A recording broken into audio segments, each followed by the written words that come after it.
This is episode 251 of the Focused Mindset podcast, continuing our Women of Influence series. You're going to hear today from Dr. Manal Fakhoury. I've known Manal since 2023 when I stood on the TEDx Ocala stage. You see, Manal is the curator and the organizer of TEDx Ocala, and she runs that thing like a compassionate, amazing boss. She does so many other things that you're going to hear about on this podcast. She has been a go-getter since the day she was born, is what I learned. And what she has taught me is to always go for your dreams and speak your voice, speak it confidently and speak it proudly. And I am incredibly honored to have her on this podcast. So let's get started. Hello, welcome to the podcast. And today I have the privilege of sitting down with Manal Fakhoury. And I'll tell you what, you guys are in for a treat because in this Woman of Influence series, she's one of the people that I've met that have influenced me and many others. Welcome, Manal. Thank you for being here. Yeah, thank you, Cher. Thank you so much for this invitation. And I'm excited to spend time with you. We're on opposite ends of the United States. You over there in Florida, I'm over here in California. And just the 3-hour difference alone makes it so hard to find these precious times to visit. So I feel like I'm just going to be able to catch up with you for a little while. We came in contact originally because I had the privilege of standing on the stage of the TEDx event that you are the one that leads. And that is in Ocala, Florida. And I had never met you before. When I got that wonderful email of saying, oh, we'd like to have you on the stage, I had to look up and learn all about what was going on in Ocala. And I know now that you've really planted yourself in that community and been such a leader. But I believe that you actually went to college over here near me. Is that right? That's right. What's up with that? Wow. What brought you? My family's still there. Oh my gosh. I was like, I remember going, wait, she has some roots over here in SoCal. Yeah, for So sure. how long did you live here? Tell me a little about that. Yeah, so my background, Cher, is that I was born in Palestine, and then we lived in Kuwait right before we immigrated in 1968. So I came as a child, and I will say when we came, we went to the City of Angels, and we were met with grace, not hate. So I am Palestinian American. I wasn't born here, but fortunately, I come from a really just a beautiful, loving family. And from a very young age, I knew that like my superpower was my family. Like, I was so blessed. I definitely knew love and was so blessed to have that, extra security, extra gift that maybe some of my friends and some of my classmates didn't have. I'm the middle child of 5. And again, like sometimes I actually reference, my parents were workaholics. I married a workaholic. My siblings are workaholics. So how can I not be? I think I'm raising workaholics.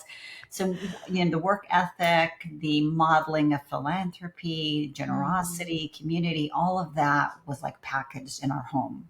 And humility, just helping people. Actually, earlier today, I referenced that something that's in my ethos, which is something that my father really lived by.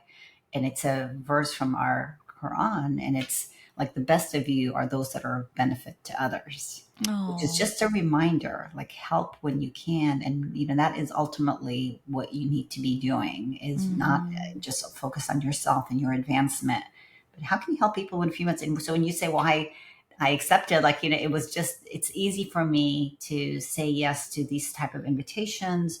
Or if I know someone, I can generate a connection. So someone invites me to learn about something. If I know someone of value that I can make a really simple connection, I'm happy to do that. And I do that a lot.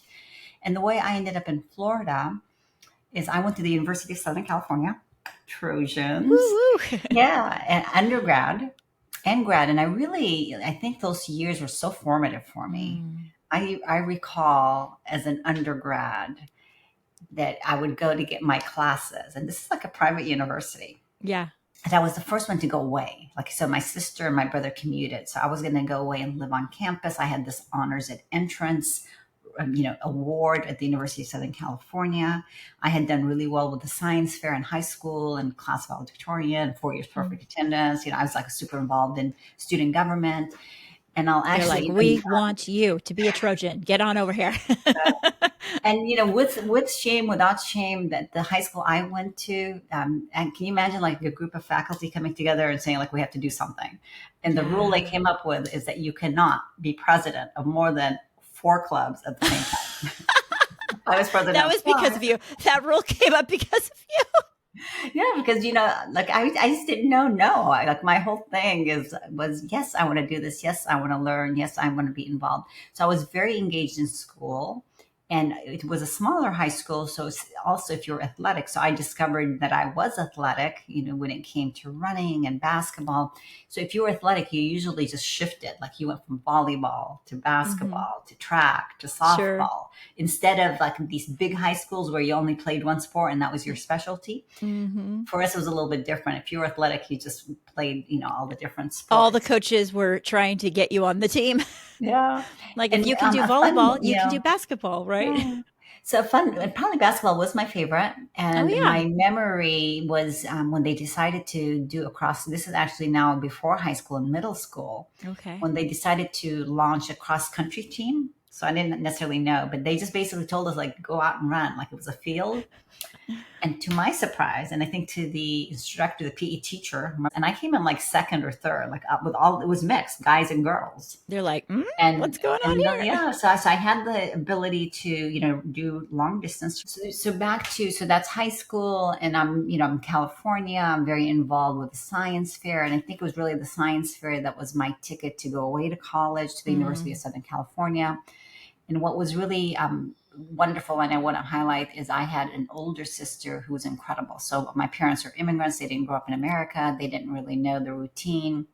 So she always stepped in, whether it was for scholarships or programs that I wanted, what I wanted to go study abroad. Like she would be the one that would accompany me. She was, God bless her, just a couple of years older than me. Yeah, but took still on that role. That song, "You're the Wind Beneath My Wings," like that would be the song I would dedicate to my sister. So I'm very blessed, older sister. And then what I started to really get involved with is at the University of Southern California from very early was this whole residential advisor program, the RAs. Oh, yeah. And back then we used to be called resident advisors. Now I think they call them resident advocates. I think maybe probably how words change and meanings change and liability changes. Same difference. Yeah. So I was an RA and I did my undergrad and my grad at the University of Southern California. In graduate school, I became the head resident, which means I was supervising the RAs. I learned so much as an RA. It was really one of the best programs I've ever been a part of to this date that I would highlight. I was very much, you get to know what's really happening on campus. Yeah. And what was cool is that even as a head resident, I became what they call like I had a class that I was teaching, and it was EDCO 499, educational counseling. And it had to do with, just preparing students for success, whether it was, like suicide prevention and understanding, first aid. It was all the different things that, to help. So it was cool to see your name in in the school program, like where people register to sign up for their classes. So I had a chance to do that. Yeah. You're like, that's me right there. Yeah, like it really transformed me because I think I was a little bit timid in the beginning. And like when I would go and try to sign up for a class and they'd say like classes like closed, choose something else. And I would go to my dorm and cry. Yeah, and then like by my second year, I'm like, what do you mean? You know how much money I'm paying to go here? Find me another class. It's like my whole attitude had shifted. So I started, discovering my voice and my strength and my ability to, just question, the intent and to try to find solutions. And so undergrad and graduate school, which I went to the medical campus where I did my doctorate of pharmacy degree at the University of Southern California. Really great experience. And so that's my connection. And of course, my family still lives there. And for a little while, I had 2 daughters so I have 5 children. And 2 of my daughters were in California. One of them just recently moved back to Florida. So I still have one with my 3 grandchildren in California, plus all of my siblings. Oh my goodness. So you have a pretty close tie over here, actually. Yeah, How I often do you travel get to see? often. Yeah, Yeah. how often do you get to see your grandbabies? With good frequency, and God bless FaceTime and Yeah. Zooms. I mean, we don't necessarily Zoom, but we do FaceTime. Um, Probably, 4 or 5 times a year. And then I also, because I have Oh. other grandchildren, I have the one now that's here in Florida, and then I have one in New York. So it's a Mm. pretty good rotation. And I love California, and I don't mind the travel. So we get there, and sometimes it's like a boondoggle where you have to be there at a conference and you got an extra day or two, and then you Hang get to out. see everybody. Yeah. Yeah. Yeah. Oh my goodness. I'll tell you, I have two adult children, and it's my husband that's like, when are we gonna get the grandbabies? I just want grandbabies. He's the one I'm like, that's it's gonna be a nice phase of my life, but he's the one that's just can't wait till he can Exciting. have that Are situation. your kids older, like marriage age? They are marriage age, but not Okay. they have boyfriends, but they're not at the stage yet of Yeah, popping yeah. out any little ones yet. So we'll see. All right. A few more years. We'll see. Yeah, a Yeah. few more years. Mhm. But yeah, that's so interesting. So then here you are with the roots. What actually brought you to Florida? Great question. So even like when I was in pharmacy school, I loved learning. Learning was my thing. The way I met my husband and why I came to Florida is I started to attend a youth group during college. And this is now on the Sundays. And, so we're Muslim. It was at a mosque. And, Sure. one of the leaders had decided that it was important for the youth to get to know each other. And the majority of us were either from the University of Southern California or UCLA, our rival school. And he happened to go to the University of California, Northridge. Okay. So he was more of an outsider. But Yeah. it's cute because he tells the story. And it was interesting that we both showed up at this youth group in the Islamic Center for the first time the same day, like the same Sunday. But he arrived before I did. You're And both the newbies. way, if you were to interview him, he would say, I was sitting there, I was leaning back and I was sitting next to this big guy who's like muscular. And I see this light going through the doorway. And I looked up and she walked in. And Aw. I said to myself, I'm going to marry her. How sweet is that? He pokes the guy next to him. He's like, who's that? Yeah. And he looks and like, that's my sister. Oh, no way. Who's sitting next to my brother. So they became friends. And the fun backstory of that is that it turned out because his father, who became my father-in-law, had been like the person that brought water as an engineer to the country of Kuwait. So Oh, he had wow. like this whole status in the country of Kuwait. Hmm. And he was very good friends with my uncle in Oh Kuwait. my Because remember I gosh. mentioned Kuwait before we moved. So then our parents became friends. Huh. And Cher, I'll say, like, my mom loved Riyadh before I loved Riyadh. Oh no. You're like, I'm not sure about him, but my mom sure gives him a raving Yeah. review. So It was cool. So she was like his cheerleader, kind of Aw. encouraging, where Yeah. I was a little hesitant, not ready, just really focused on school and Yeah. career. And one of my professors who came to my wedding teasingly said, "Oh, we're so glad to hear you're leaving. We thought we were worried about our jobs, just to be fun, I don't think anything to worry about." But yes, so I actually applied and did my residency in Florida. What's Okay. funny about a lot of what I'm sharing with you, I'm remembering, is I still had my last year of pharmacy school when we Oh, met. yeah. And so what Riyadh did and if you get to meet Riyadh, God bless him, he's so persuasive and he is tenacious and he doesn't give up easily on things. But I find out that he called the dean at the University of Southern California. Oh my First, he goodness. had to call the dean at the University of Florida and to get me to finish my final year in Florida and Wow. not to grad. And I was positioned to become student body president actually. And I Oh didn't know my he gosh. was doing this on the back end. But what was really interesting, he later revealed that neither dean would allow it to happen. What? Like, so my dean is like, no, she needs to finish here. Even the University of Florida dean said, no, it's not a good idea. Like, her program, her PharmD program is different. Hmm. So I ended up applying for a residency in Florida. So we ended up getting married. And the big joke is, we have this beautiful wedding, come back from our honeymoon. The very next morning, I start my residency. And I don't even know how to find the main street, like, to get me into the interstate. You're like, where am I? Remember, no GPS, Yeah. no cell phones. Yeah. I end up back in the driveway. I'm like, how do I get off to 17th Street, like the main road that's going to take me to Gainesville? You're like, So I'm those game are to go. I funny. just need some type of direction here. Yeah, yeah. So it's funny. Like that's the morning, from our honeymoon. So I start the residency, and I end up basically the preceptors for the residency are all single, not married men. So Oh, like they didn't think about home life and work life of balance or course not. family. No. So this happened that first year of our marriage. If you know Muslim culture and Arab culture, share. Like the minute you get married, like the next day, they're like, "So when are you going to start your family? When are you?" You're And then pregnant you, now, right? yeah, Now, now, now. exactly. 2 weeks later, like you'll meet someone, they'll go, "Any good news?" Like they don't say, and so there any good news comment. So I thought we did really well because we waited 3 months. You're like, that was forever. Yeah, we were able to, just kind of resist all those comments Oh for a my total of gosh. 3 months. Social pressure is a Yeah. real thing there.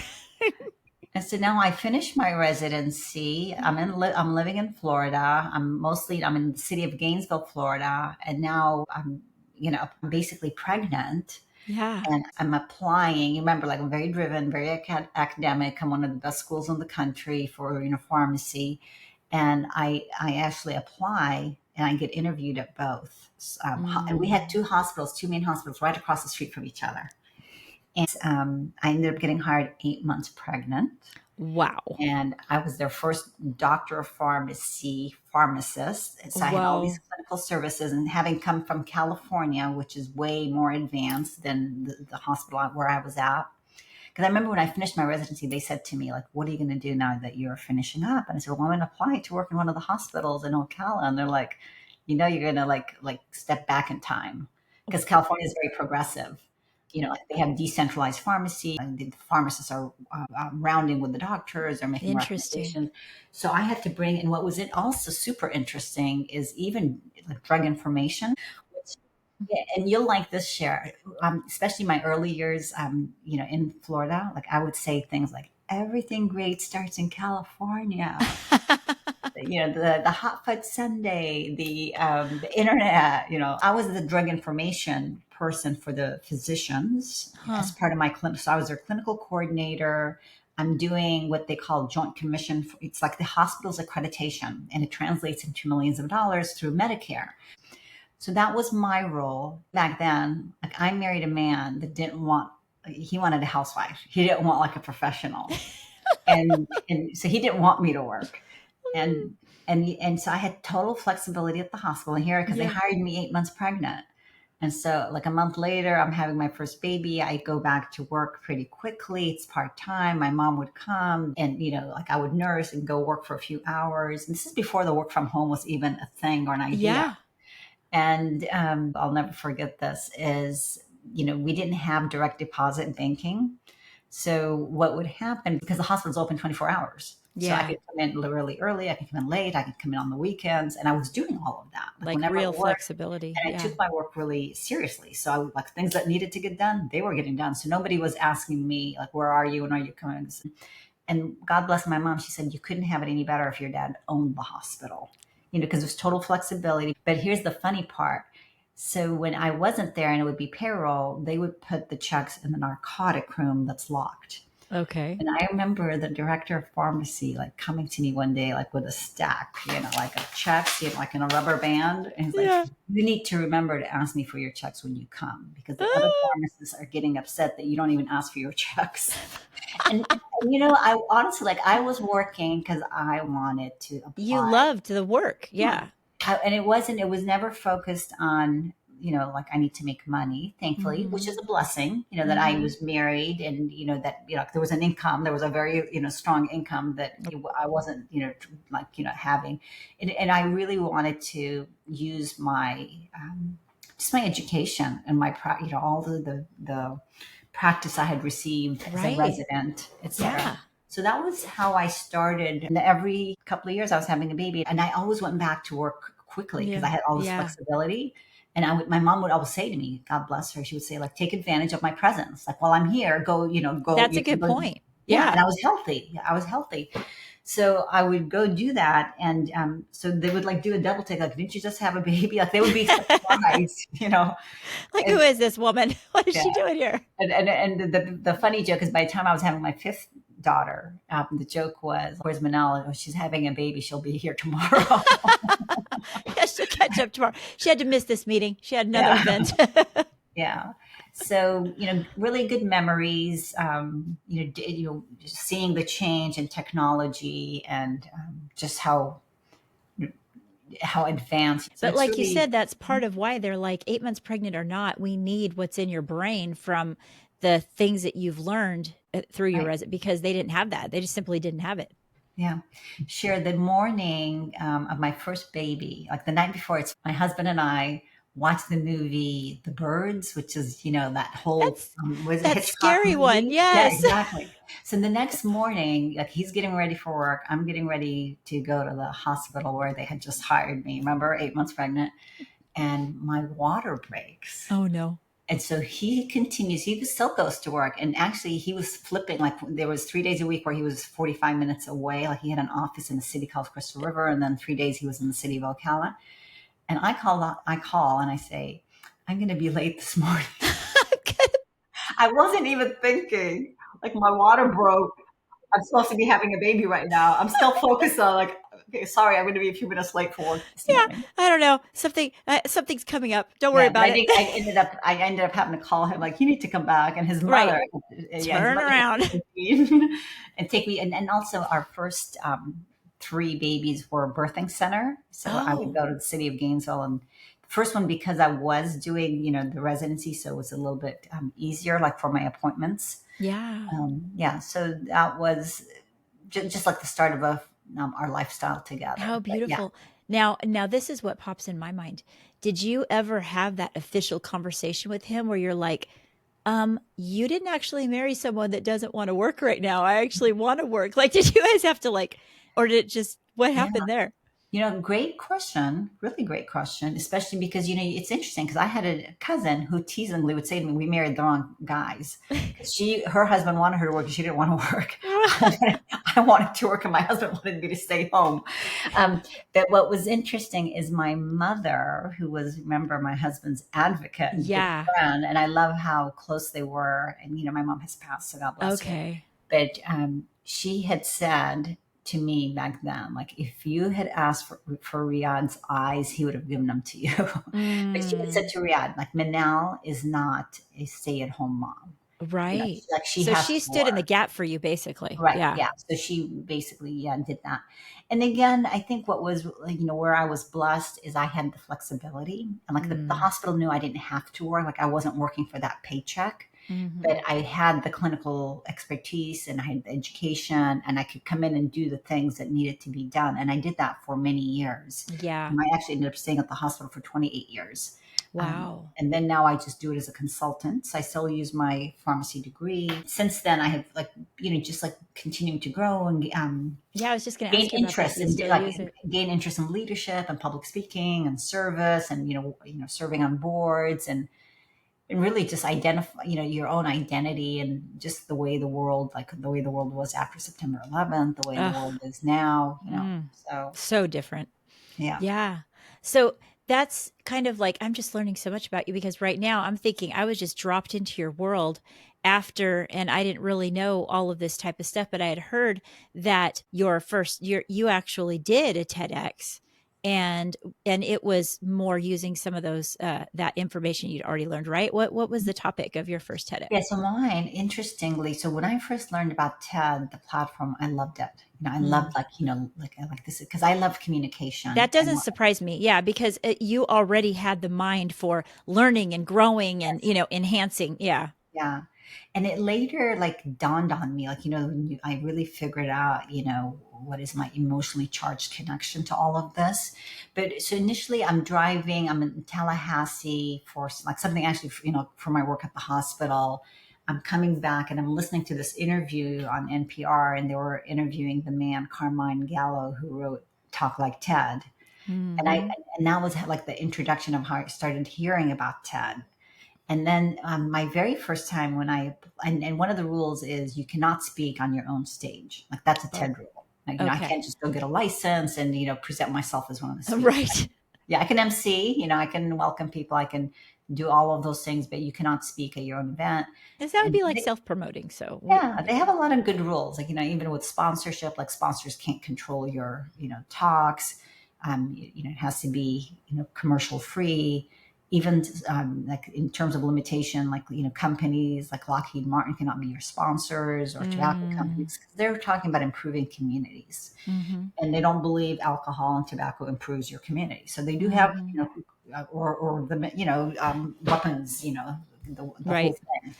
Um, so my talk was in 2017. It was like right where there was a deadline. So I started TEDx Ocala in 2015. Oh, And so I was actually putting out the events, but then I aspired to also share an idea myself. And I sure. wasn't going to Yeah. do it on my own stage. And I recall the way it happened was so unique in that I pulled up, and it was TEDx Jacksonville. And like it was the day of the deadline. And I sat, and they tell you it's not the sort of thing that you just apply and just like punch it out. Like, you need to give Right. thought, like the questions, require some energy. And theirs was like that. Their application was very comprehensive, but it just like flowed. Like it flowed right out of Mm, me. You say like, what your big idea? And it was about the opioid crisis. okay. Honestly, like when I think of how we pharmacists, like how we contributed unwittingly, like they miffed the American people. They miffed Mm, all of us in healthcare, that it yeah. was, with, the addiction properties, all of that. No, and it was interesting even back then how you had pharmaceutical reps. Like that was like the whole birthing of pharmaceutical reps to go out and Yes. sell these opioids. So interesting. Yeah, in my talk, I actually talk about how, because I was doing some relief work also, I was very interested in not just knowing hospital pharmacy, but also the retail side. So on the weekends, I would be a relief pharmacist. It's in my talk. I don't know that, if anybody was to see it, but I even talk about like a couple of things, like when I would come to this, like on a Saturday morning to open up the pharmacy, and like the parking lot would be full. I'm like, what's it like? I'm like, am I late? It's like, What no, is happening have here? I still have an hour, like before I have to even open up the door. Wow.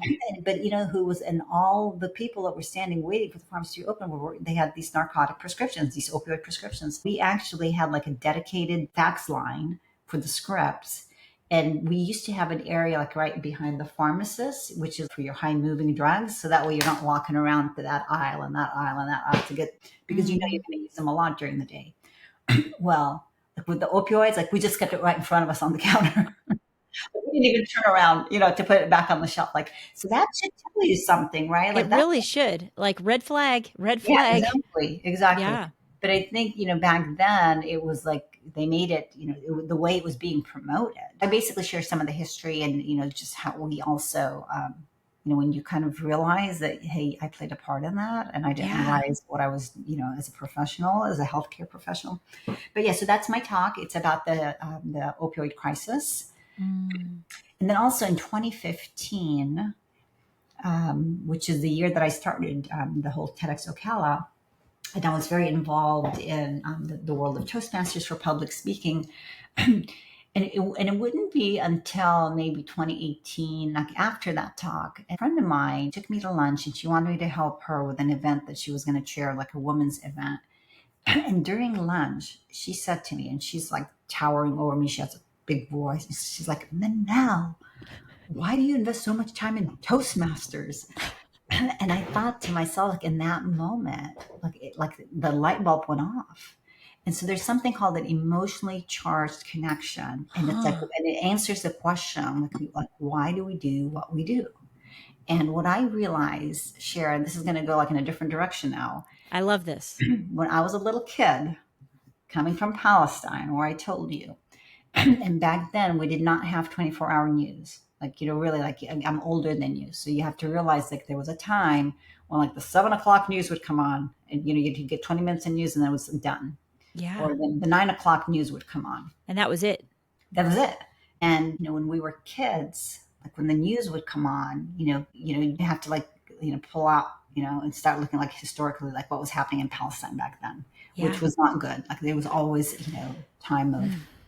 occupation and brutality and all the things that we still see today. Turmoil. Yeah. But when that would come on, like we would always call my mom, like who might be in the kitchen, mom, the news is on. Like this, can you imagine? Yeah, like this, gotta see what's Mm-hmm. happening. I remember as a child when they would bring somebody to speak on behalf of the Israeli side.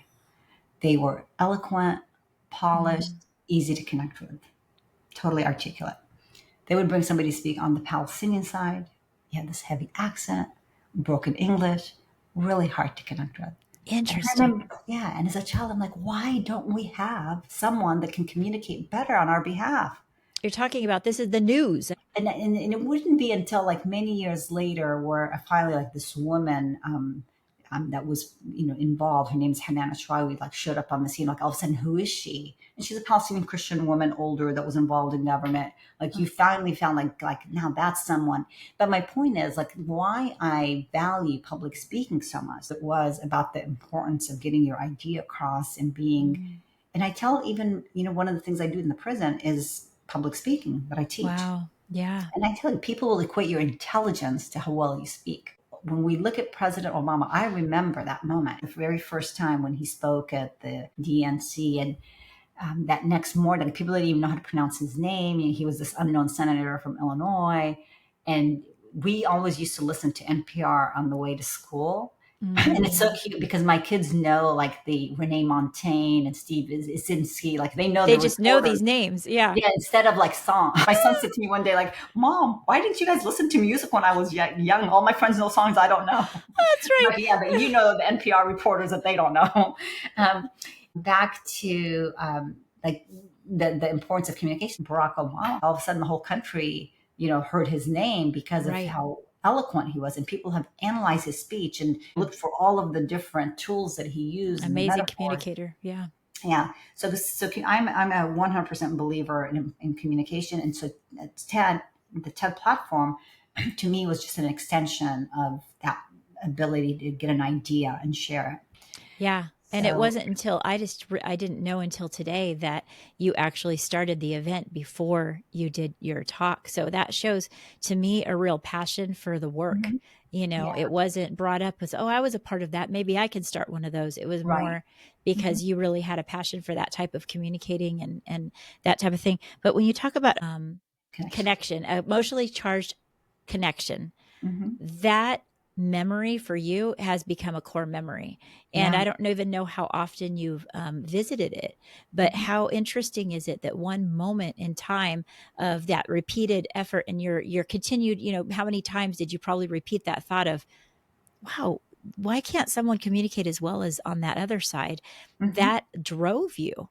And that Right. is so interesting what happens within us when we don't see representation or we do see representation or there's that question that rolls in our mind, and then there was a whole nother passion that was beginning to emerge even though you were pursuing pharmacy. That hmm is so interesting to me. It wasn't until years later in your life that it really began to flourish. And one of the things that had started to happen is being like the way I was a type A personality. Now I will say it's like a nice type A personality. Like I love being and joining. I'm a joiner, like you have this club and you need help. Sure, I'll be I'm there. totally going to steal that. A nice type A. I'm, gonna, So yeah, I'm a nice I'm a type A. type A, but I'm a nice one. Yes, Okay. yes. So, I get involved in junior league. And then I'm also now I find out there's this program called Leadership Ocala. It was like, sometimes it's so divine. Like, so imagine we get our mail at a P.O. box and there's a flyer and it was intended for the P.O. box above me. Oh, But yeah. there was this one word that stood out like, you would think it was this big, like a billboard, and the word was leadership. You're And like, it was like Leadership Ocala. So they were accepting again, similar to that TEDx, application that was like right on the deadline. yeah. It was like the deadline to apply to join Leadership Ocala, which was run by our Chamber of Commerce. And so each year they do a class, and I applied right away. I was selected to be in this class. They take maybe 20, 25 people, do a project together as a class, and then the class selects one person to be the class president that gets to serve on the mighty powerful Chamber of Commerce board, Yeah. non-voting member. And so I go through Leadership Ocala, and I'm learning and meeting, different folks. And I actually I'm selected to be the class president. So I'm serving on the chamber board.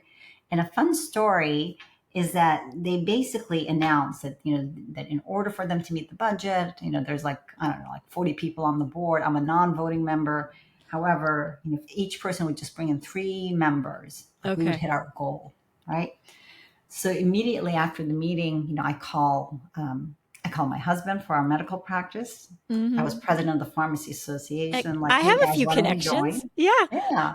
And then had just started building our home, which you've come to our home, Yes, and yes. so I called the builder, and so they're all Okay. yes, yeah, yes, yes, yes. Like, oh, I You're got like my 3 three. people. That's at three. That was what's the problem, people? Connections. Yeah. So but by the time that monthly meeting came around, I had actually signed up like 36 people, Yes. and I had You're like, developed like wait, this. you guys only needed three? I thought it was 30. What? I heard wrong. But honestly, it goes back to a principle that my mom taught us, Mm. which is like sincerity. Like whatever you do, do it with sincerity. There was this whole veil of innocence. I developed this little pitch. And I used to say, like, even if you never came to one of our events, even if you never opened up our mill, you're investing in the community. We're the front porch of the You community. still remember it? I have a friend that teases me that with the way we met is because I called her. Her phone number was on the back of her car, and she does. It's called like accurate background check. So she Yeah. does background. So I'm like, I'm driving behind you, and I see your number. And have you ever thought you would join the chamber? And people would give me their credit card over the phone without me ever like face to face. It's Like I would almost feel like like they that. appreciate your tenacity. Like if she's willing to do this, like, Yeah. hey, what the heck? We're on board. Yeah, and so then I'm like to the point like my kids thought I worked for the chamber, like they didn't even know I was a pharmacist. I walk into the post office and like, hey, chamber lady, Oh my. like so I went now from a non-voting board member, Mm-hmm. and it was really cool. They do something called roundtable, like at the very end of the meeting, and it's like my last meeting. And I just made again very innocently. I just said, "You need to have more women on the board." During that whole time, that was the year that my sweet mother got seriously, Oh, terminal. Like she became ill and passed away, and I had wow. Oh actually my gosh. skipped a few of those meetings. And I Mm-hmm. remember getting a call and they're saying, you missed a few meetings, you want to resign? And I said, yeah, no, I'd like to finish my term. It's only like a couple of months left. And I said, I'd Yeah. rather, my mom, I've lost my mom, I'd like to finish my term. And then I get a call from the incoming board chair. And he's like, I heard what you said, and I'd Mm. like to invite you to be our vice president of Oh. membership. Oh Because, my I had been like gosh. selling all these memberships. Yeah. And so I went from a non-voting board member to the executive committee, and then a few years later, I became the board chair. But in between, and this is like the cool thing about sincerity, Yeah. I get invited by the president of SunTrust Bank, who's on the board. Like, I want to take you out to lunch, and Oh yeah. then he's like, I'd like you to serve on my board. Like, you'd be the first woman. And so now I have an invitation to be on this bank board, which I'm still on that board, and now it's Truist. Yeah. So that was really just a lot of wonderful things happened. And I used to tell my kids, and I would still tell anyone today, like, everybody loves a good volunteer. Like, it's easy to go to the top if you're sincere and you do good work. Everybody needs help, and people, that's what Mm-hmm. they want. Like someone that's not, no drama and gets things done. People love that. I love that. Like, if somebody Right. came, and that's why I love, and appreciate the work that you've been doing for us with Mm-hmm. TEDx. And you notice, we didn't cut. Like, we're saying, how can we even get her more involved? Let's have her MC this year. Yeah, so that's what happened. Is just, wonderful opportunities were happening, and I was getting way more involved in the community. People would Yeah, even yeah. say to me, Manal, can we put your name on the invitation, even if you don't come? Like, so Oh. like my name became part of the community Well, of leadership. course, because I mean, at that point, you've moved into such a leadership role that it was a memorable, like, oh, Manal's a part of this. Yeah. Right. And so that was nice, and it was, and I gotten involved with many boards, hospice and the March and Dimes and Discovery Science Center, like our science center, through the whole junior league thing. So I had a long history of service. But what happens is these two Jewish American attorneys who had been doing some good work in the city of Gainesville heard about me, and they invited me to come like meet them. And I remember them basically saying, Manal, we can't take credit for ending the Cold War. However, President, is it Reagan, that came out and said, we need to have more sister city relationships. We created Mm. 100 with Russia. So this is a guy named Steve and Paul. They're both attorneys. They're both Jewish American. So I'm like, Okay. oh, that's easy. Cause and Right. they're like, you're Palestinian. Like, why haven't you created? And so now they had a Palestinian sister city. Mm-hmm. So they end up doing a delegation. I go with them, and it's my son, the only Palestinian. It's the two of them. They take an art teacher and a math teacher from a private school in Gainesville. Then we meet up with this hip hop group out of LA, This is and so there's funny. Manal, and so we're doing this whole thing. So for them, like like this is my homeland. Like I've traveled Yeah. there and I speak the language. And we actually have a documentary, and I hear, and this is back like in 2011, but I've Wow. heard that this documentary like now is finally gonna come alive. Like they Yeah. did so much footage. But and so when we're there, we actually go to their sister city, which is called the city of Calkilia, and I take a picture, um, just like this desk with the chair, and in the mayor's office in Calkilia, in the Palestinian city. Mm-hmm. And I remember, like, I liked my hair, I liked my smile, I liked my Yeah. outfit. So, like, I posted that on social media. So now what happens is they had approached me and asked me, hey, Manal, why don't you, like in Ocala, create a sister city relationship with a Palestinian? I'm like, great idea. That'll be easy. You figured. And yeah. So I actually invited a group of women to come with me in Gainesville, the same city where the two guys are from.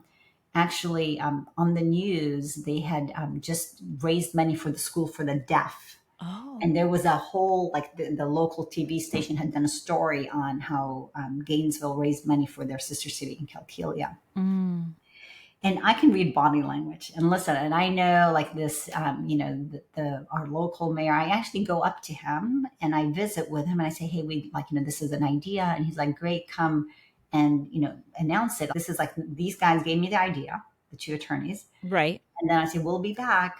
And I don't have necessarily like a person in Palestine that I'm going to work with just yet. And I Mm-mm. think it's going to take us a few months, but it actually like takes me a year. And now I've Wow. connected with someone that works for the municipality. And he's Mm. here visiting. We become friends, and we scheduled a meeting with the same mayor. I think, to quite honestly, share for all of your listeners, I don't think he Yeah. even knew where Palestine was or is. So he's like totally receptive. We take pictures in the office. And then now, when we decide to go in official capacity to do the request, I think, I remember getting a call from a friend, and he said to me, Manel, I'll stand shoulder to shoulder with you any day. I'm like, Mm. why are you telling me this? He's like, oh, I Oh just heard. my This goodness. was like the night, like that night I was supposed to go with a group of friends. Oh my And goodness. I put a little post, like something exciting is going to happen at City Hall tonight. Like that was my whole post. And I had invited women and I had invited the students, and I didn't want it to be about me, but like something cool that we were all doing. And then another friend sends me a text. It says, a Muslim is going to City Hall to propose a sister city relationship. Oh, it didn't say Manal. That one said a Muslim. Okay. All You're Christians like, show up. Yeah. I'm thinking, no way. Like sister cities are apolitical. The idea is like it's people to people. Like even if people show up, they're going to feel silly. They're going to feel out right. of place. Right. So I had like, nothing. You were My, still very like, okay, whatever. And you earlier talked about that memory that gets imprinted in your brain. Mm-hmm. Now, so part of the student program is my youngest daughter, Layla. And Layla is now in the leadership program that we have for youth. So Layla is now in the room. I had the student make the presentation, and the mayor basically, interrupts, and he says, and says, put this picture, like on the screen. And it's like, if you can, like, remember like microfiche type stuff, Yeah. it's not even, and it's that picture that I told you that I took at the mayor's office that I What? liked, that was on my social media. And he's like, I have a concern about Manel's relationship with these terrorists. Yeah, What? like everything erupts, and then all this craziness happens. And my daughter Layla, actually ends up standing up and speaking in tears, and says things Wow. like, "I'm going to cry." Like I try to get beyond. Like it's been so many years No, now. there's no way that this Yeah. couldn't, yeah, bring up And the Layla emotion. says, "You're talking about them like they're garbage. There's kids, there's ice cream shops, there's taxi drivers, they're Right. people. And so then she ends up like leaving to go to her leadership program that night. I ended up going home, and I told my coach, I had a coach, like I was doing some of the Tony Robbins stuff. Mm-hmm. And I said to my coach, I didn't cry. I think I was just like an out of body experience. I think she said to me, I think you're in shock. And I Right. was. Like it wouldn't be later. And then like even later, like at the next night, one of the city council members who was a friend, like, I knew a lot of these people. They've Right. known me. Right. And even the mayor, like I went to him one on one privately, and I have photos. And my friend, the Jewish friend that actually prompted me to do all this, I had told him, "Oh, you don't need to come. It's a 45-minute drive. Like we don't need you," type thing. And he was there, and What? he said to me, Manal, if I had presented it, it would have passed. I'm like, why? Because you're a Jewish man. He's like, yes, and he doesn't even live in my Mm-hmm. city. Mm-hmm. So that was a big, big lesson, And and you it were was completely blindsided in I that was moment. blindsided, right? Like, why wouldn't you call me? I thought he was gonna, when he said, like, I want to put this, on the screen. I thought because there was like a scuffle, like, in Right. Jerusalem, like something that was happening over there. Mm. And it was really a moment of just, revelation. Like, and then what happened? I didn't finish. Is that night when my daughter Layla came home from her leadership program, and we met in the kitchen, and I know exactly like the spot right in front of the fridge. And she said, after everything you've done for the city, this is how Mm. they treat you. And, Mm. and, and here so many hours later, like she still cried, and like, I Of hugged her. course. And so that is a moment that Layla will never forget. And No, I think it never. really, was very traumatic for her to see that, of how I I can got. imagine that she had to like push all of that down to be able to go to her own meeting Mm-hmm, and be the person she needed to be there. right. And it was just like rolling in her mind, the Mm-hmm, memory of it. And yeah. then that moment that you guys had in front of the refrigerator, she just finally was able to just say what was on her heart, you know? Right. Mm-hmm. Mm. For me, I just, just very naturally, like, you sort of process, the whole Tony Robbins things don't happen to you, they happen for you. Yeah. And I started, what was incredible is the way the story evolves is now, I'm doing my youth leadership. So now it's like a couple of months later, I'm doing my youth leadership program. I'm like super busy. I stopped to get all my mail just to, cull through and pay the bills. And I was going to put on this 2-day leadership summit and then travel to Palestine, for a Okay. week. So as I'm going through the mail, this one letter catches my eye, and it's hand addressed. It's not typed, and it's like it has thickness to it, but it also had this like stamp on it. It You're said like, what? mail from a correctional institution. Oh my goodness. So I open it, and it's like 3 pages long. It's in pencil. And then my other daughter, Nadia, was standing like in the room. And I said, Nadia, can you read this while I continue to pay bills? Because I'm Yeah. using the computer to pay my bills and open. So she starts reading, and immediately she pauses. And basically, it was an appeal. It was someone What? saying, we're trying to start a gavel club, which is basically Toastmasters in the prison. I was part Oh, of it. I've been writing letters. Please, you don't even have to come in. We need a sponsor. Just send us a manual. So I basically stopped what I was doing, called the number that he gave for the chaplain, because the way it works in the prison, you have a chaplain. And I said, listen, I received a letter. I want to schedule a meeting, because I knew I was going to leave for 10 days. yeah. But I wanted to get it on the calendar. So as soon as I came back, I could, go in and, meet with them. And let the inmate know that we're coming, we want to come. Right. To make a And connection. Yeah. yeah, and it was really neat. Like I didn't really know what was stepping into, but No. I ended up sending an email. So I'm traveling So what overseas. year is it? When is this? So this is 2015. Okay.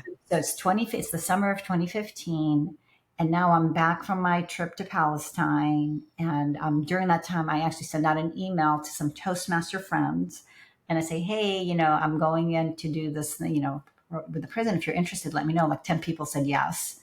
And it's so cute, share how things become iconic, like you don't know. So, Yeah. so that day when we went to the prison, like, when we show up at the gate, I'd never been in a prison before, Oh my and we all gosh. have our cell phone, and they're like, no cell phone. Uh-uh. Like, go No. put your cell phones in your car. So as we do that, we actually have somebody snap a photo of us. So all of What? us volunteers. So this photo resurfaces every year, or somebody shares it like on the anniversary of the year. It's such a cool photo. Like, we're holding like the Toastmaster magazine, and there's Yeah. like, 10 of us. But we walked in, we were met with a standing ovation. I remember like the Oh, word of the day was pro-social. Like that oh was my their word that gosh. day. No And way. I remember saying, like, who's Lenny? Because the person that wrote the letter was this guy named Lenny. And this guy, full of tattoos, Yeah. proudly puts his hand up. And then later, like he said, like he had been writing letters for a couple of years. And I What? actually ended up writing a speech later called Pen and a Prayer, which is how he said, like, Oh my gosh. so it's really neat. Since then he's been out, he's married, he's doing great work, and lots of the guys. So we started in 2015 with a whole team of volunteers, and instantly we started growing. And I teasingly will say, like, if we were a business, Fortune magazine would be knocking on our door for an interview. Yeah. It's amazing, the network, the prison network, like where guys get transferred, so they share and then they tell. Mm-hmm. And that's what started to happen. Even wardens would share with each other. Wow. And we started maybe like 12. Like we went from that one first club, which was at the Marion Correctional MCI work camp, to the main unit, to opening up a third one at the main unit, then going to the women's prison, and then going to Polk County and Mayo. Mm. And even now, there's more requests, but it's, my only limitation is the number of volunteers. But so that was my entry into prison world, and it was so rewarding. And I sort of pulled away from some of that community stuff that I was doing. Mm-hmm. Felt more of the appreciation and the impact in the prison. Still there, and we started a whole personal development program in the prison called SAGE. Wow. Oh, what is it called? SAGE, Say. SAGE. Oh, I mean, everything. I think I feel like if I were to go back and listen to our talk together, our yeah. conversation, I would say that there's so much like moments of just divine moments. Because even with Sage, when we were talking about, like, let's start a personal development program, and one of the gentlemen said, "What should we call it?" And just like that, I said, "Let's call it Sage." There was no Wow. brainstorming, and there wasn't like, "Okay, everybody, let's come together." I said, "Let's call it Sage." And then like one of them said, "Well, what does that stand for?" I'm like, "Such a great experience." Oh. So that has stuck. So Sage is in the prison. Oh gosh. Yeah, and it's so cool because it has evolved, and especially like we survived through COVID. Yeah. But the way Sage was designed, and it was really just a testament to the men wanting more and to get better, because they, like, the Gavel Club was only once a week, and they wanted more. Mm-hmm. So it was very organic, and it was very it had so much flexibility. So I could meet you, and let's say you are a real estate agent, or you're a financial planner, and I would say to you, "Hey, Cher, would you be willing to come and do like an 8 week or 10 week or 12 week class Oh. once a week in the prison, for 90 minutes a session?" And it just kept happening. We were doing humor and theater and Yeah. physics, and then we did, the debate behind the gate, where the guys were actually debating each other and Love it. debating skills. We did Sage Talks, which is a spinoff of TED Talks. Mm-hmm. We were doing the battle for the gavel, which is a public speech contest, and so each year, like, somebody would win. So many beautiful memories. And here's the neat thing: is like, even the volunteers, everybody was like so into, like, how can I serve? How can I add more value? Like, somebody wanted to write a book and do photo books for them, and then like bookmarks. It was really nice. Like, there was so much energy. And actually, one of our original volunteers has passed. She was older, Oh. Yeah. but really good memories. And we've seen, many guys, come out and be successful. And my mantra, or my little, tagline, or the phrase that I tell them is like, like somebody the other day was saying, like, theirs was like, everything's going to be all right, which is awesome. Everything's like, whatever you're going through, everything's going to be all right. That's nice. Mm-hmm. Reframe. Mine with them was always the next right thing. Like, just Oh, make I sure love you do that. the next right thing. So Yeah. that was like something I had shared with them. But yeah, so Tuesday nights, I'm in the prison doing advanced public speaking, and Oh my now gosh. working on these TEDx talks. And then Saturdays, we still do the Gavel Club, which is Toastmasters in the prison. That is unbelievably cool. And the thing that there's so many things. I'm going to have to do a spin-off to talk on my own about everything that we've talked about, because it just brings up so much in my mind. And one thing is that, as you know, I teach a lot about hope, and how hope is a cornerstone of people taking steps forward. And the importance of when there's a lack of hope, it actually leads to apathy, which leads to people just getting in a state of complete depression. Mhm. And just all of the research around having a sense of hope. And oftentimes I get asked the question, well, what about people that are in jail? What about people that are in prison? And I answer back with saying, who are you to determine where they will find hope? Mhm. They can find hope exactly where they are at in the place that they're in, because it's a foundational part of our life. And when they find that spark of hope, they will lean into it in the most amazing way. And that's you could say, and then that they kind of are like, oh, I never thought of it that way. When we start defining whether someone is in a hopeful situation or not, or a situation they can get out of or not, oh, something won't work there. Um, you're living proof to say, who's to say it won't work there? Right. Who's to say they cannot discover their abilities, talents, and explore who they want to be right where they are? And that's just it. Just it brings me so much joy to hear that story.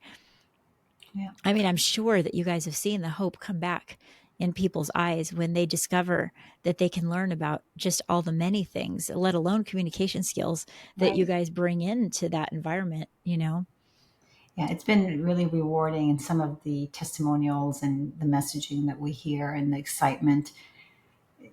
It's been, again, and some really, some great speeches, some great lessons. It's nice, and we actually even do a leadership summit in the prison. Oh, that's And so I've cool. had guys tell me, like, early on, like with name tags and notebooks and everything, and the lunches and the snacks and the activities, the certificates of completion. And what's cool about that, it's like a whole series. Like, let's say if you were here, like, you would be invited. Let's say your lesson is on having a focused mindset. So Sure. it's really nice, and it's speaker after speaker, and it's like a 2-day thing. And some of them said to me, like, we've never experienced something like this, like, even like Yeah. out, like, and to the point of, like, maybe I wouldn't even be here, like, if this was part of something that, like, they loved it. And Hmm. it would, even our warden, like she said, you guys come, I'm like, there's a buzz, Mm. in the compound there. So, yeah, it's Well, very, it's because, like I said, universally, humans need other humans to be able to be in that place of just giving and growing and learning. And how easy is it to say, yeah, well, we're staying in our academia or wherever we're going to stay.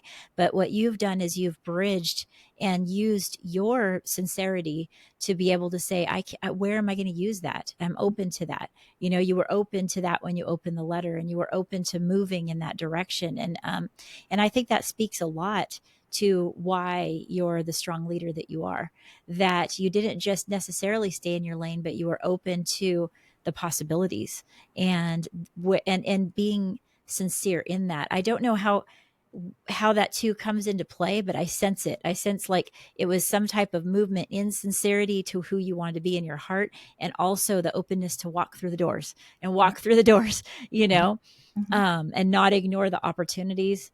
Um, I don't know. I mean, you are obviously, your mom saw it in you. You were a born leader, but you could have used that in any area that you did. And after hearing everything that just led you to exactly where you are today, I am interested in what advice you would give to those women that do know in their hearts that they're meant to be leaders, and they have obstacles in front of them, like maybe people thinking they should be in a different role in their life. And what would you say to them? Just, Yeah, it's something that is easy, I think, for me to answer, because I would say that there's something that sometimes many of us miss, and that is something I teach my students and my friends, and that is to increase your personal initiative. No one gives you initiative. You don't need permission to learn. And there's so many creative ways of doing things that are interesting, that can be interesting to you, that are not based on, like, that you have to go and spend thousands of dollars on a program. Like, we've democratized education, like we know with the internet. There's so many things. And I even used to say, I'm sure, like even in the field of pharmacy, like if I wanted to be an infectious disease pharmacist, like there's a way, there's certification, there's courses, et cetera. If I wanted to be, an emergency care pharmacist, that's available to me. And if I wanted to learn about investing, that's available to me. Like information is at our fingertips and faster and faster. And now, my gosh, with AI and the ability to, ask it to do the work for you, but you ultimately need to understand it and learn it. So I would say increasing people's personal initiative would be my answer to them. Mm-hmm. And not being afraid to learn, being consistent. Some consistency matters in what you're learning. And the statement that I live by also is being a river. Like I love sharing. So if I learn something, I'm telling 100 people. And I remember the day I learned about ChatGPT. I probably told 200 people that day. Yeah. You're like, Yeah, okay, this is gonna change things, people. I need to tell you about it right now. I know. yeah. Yeah. So sharing, being good about sharing your knowledge and your Yeah. skill set, serving. It's Volunteering. yeah, so rewarding. Because there's always you can't but help gain a benefit yourself. It's not like you're just surveying and helping somebody else. There is a huge return, that comes back. Right. And also just that in every place you are placed, there's an opportunity for you to have an open eye to the social justice um, that is around you. Like, I feel like it's interesting that that thread kind of went throughout, even though we're talking about pharmacy. You always had an idea and a heart, and even just from that memory when you were a child watching the news of what can I do? You know, how did that drive you? And how do you think that people should kind of like adjust their thinking in that manner? On that matter. Yeah, of like social, being aware of the social justice aspect of what's I going think, on. yeah, and I think more and more there's an awakening, a global awakening, and it's sad because I can't believe in this day and age that we still allow the weapons that we allow and this craziness over territory. And like if you want to have borders so you can welcome people to Yeah, a different experience, not to do this like limitation and this craziness. In the like, how many days on earth do we all have, and I what's our know. purpose? What is the purpose of having more land and more this and more that? That we would kill that many people and allow it to happen over and over again, and that we supply weapons and that we create weapons. There has to the thinking has to change. Hmm. Really does. And sometimes the sayings like when you don't know what to do, you absolutely know what to do. And I keep praying that we get to a tipping point.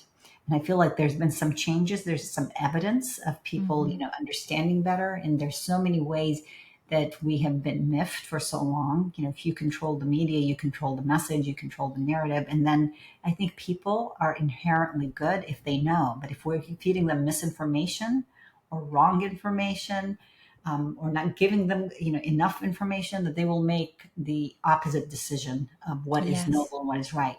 And I think I had shared with somebody that when if you're an organization and you're focused on a foreign entity, and then you decide that, wait a minute, we don't need to lobby, we need to just go straight to these members of Congress and basically threaten them that if they don't vote the way we want them to vote, we'll have people run against them. So now you're focused. Then you go, wait a minute, why are we spending time on Congress? Let's go Mm. straight to the White House. Let's control the White House. But there is a level higher than the White House, and that level are the people. In Mhm. true democracy, the highest level are the people. And I think now what we're seeing, thankfully, because of the atrocities that have been live streamed in front of us for more than 2 years, is that you can't say you didn't know. And sometimes you see these people like when it's MLK Day and the quotes that get shared. But what if you are not doing anything now for what we are allowing to happen, whether it's in Ukraine or in Palestine, then you would have not been doing anything when the Mm. whole civil rights situation was happening. So Right. that's really important for us. I think it's a responsibility.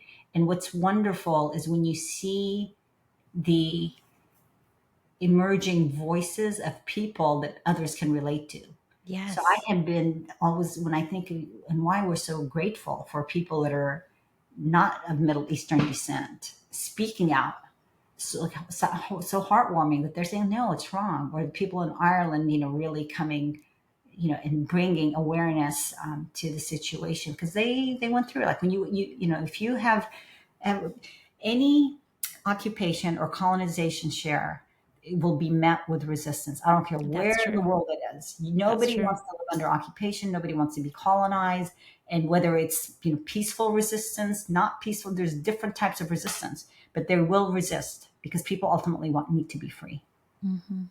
Yeah. And I feel as though it doesn't matter what area of work, whether, me working in the schools and where your path takes you, but being willing to look for a higher cause and what might actually be your calling. Where you're at, there's going to be, I feel like, open doors, just like you saw open doors. And it doesn't mean that you're, like you said, like, I mean, I think people have an attitude where, oh, that work is for them, oh, that stuff is for them to do. But you can, for lack of a words, bloom exactly where you're planted. And you could just open your eyes to the people that you're meeting and the people you're communicating with and who might you reach out to and what's your network. And that's how the people, like you said, are the people that end up making the difference because they're willing, willing to do. I appreciate this conversation. I don't know who's out there that needed to hear this exact thing, that there's doors you can walk through. Do it with sincerity. Use those core memories that you have to push you forward to where you're meant to be. And what do you feel like are the next things on your horizon that's coming up? I think for me, still, is helping us get to a tipping point where there is definitely a better world. And I think it's, within our reach, and it needs to be within our reach. So that would be, one area. And then the excitement of the grandbabies and spending time, and, Yeah. and just some of the mentorships that I'm able to do. I It's also almost like, start. now you can get excited about mentoring the next generation. You're like, what's going to happen? Because one of your kids are going to be sitting on whatever platform we're speaking on at that time and being like, I remember my mother, in the same way that you are about your mother. And it's like so surreal, like really cool if you think about it, Yeah. And the we full have a circle saying that we moments. say at dinner time often, especially with my daughter Nadia, who moved from California here. And I say it this way to them: I say, I'm just going to say it.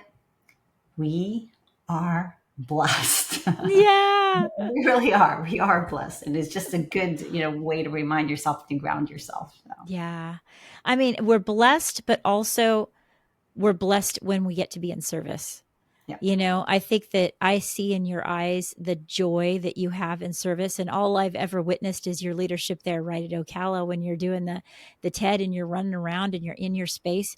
But it's just a sense of, I don't know. You just really feel, I feel like you're just like thriving in those moments. And I just watch you and be like, wow, she's in that moment. And I hope to be that kind of person. I hope I respect, but also look up to that. And I hope that I can move in that way. Someone comes up to me and has that open door of saying, I see this in you. I'm inviting you to whatever this next leadership role is. And you've helped me through this conversation to know that you just got to walk through it. You just got to walk through the doors. I mean, I'm confident that through the time there would be whispers of fear that rolled through your mind that was like, oh, are you sure you can do this? Um, what would you say to me just to encourage me in this moment? Because I do have those moments coming up that I need to. and it's, really becoming your own self coach and, quieting some of that chatter. And you're right, because I think it is, fear can be so limiting. And it's important, just whether you have, something that you remind yourself, or if it's a certain, movement or something that you touch as a way to remind yourself that it can be Mm, done, and grounding. breaking it down, and also the power of consistency. And so sometimes it's not even like, like it couldn't even be, it's not how, but who. Like, who do I need to connect with to help me? I recall attending a conference, and that's why I talk about like the importance of taking notes. And I had my daughter with me. And, a few years later, like I find the little notebook where she took notes also. And I said, this is the value of note taking, because if she hadn't written that down, and I mean, I had my own notebook, but regardless, like when I came across it, it's gems that were in there and that you can refer to for the rest of your life. But it was Mm-hmm. about a whole thing about having a keystone goal was the Oh. discussion by the speaker.